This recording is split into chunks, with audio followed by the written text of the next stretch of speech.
Hi everyone, வாங்க ஹிந்தி கற்றுக்கலாம். குடிக்கு வந்து ஹிந்தியில் சொல்லுவாங்க பியோ பியோ.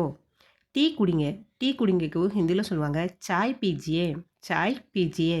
ஏதாச்சும் குடிக்கிறீங்களாவுக்கு ஹிந்தியில் சொல்லுவாங்க குச் பியேங்கே கியா குச் பியேங்கே கியா. அதிகமாக தண்ணி குடிங்கக்கு ஹிந்தியில் சொல்லுவாங்க ஜியாதா பானி பீஜியே ஜியாதா பானி பீஜியே. உங்களுக்கு குடிக்க பால் கொண்டு வரட்டுமாவுக்கு ஹிந்தியில் சொல்லுவாங்க आपको पीने के लिए दूध लाऊं क्या आपको पीने के लिए दूध लाऊं क्या. நீங்கள் கூல்ட்ரிங்க்ஸ் குடிக்காதுங்கக்கு ஹிந்தியில் சொல்லுவாங்க आप கூல் ட்ரிங்க்ஸ் மத் பீஜியே. அவன் எதுவும் குடிக்க மாட்டாவுக்கு ஹிந்தியில் சொல்லுவாங்க वो कुछ नहीं पीता थैंक यू.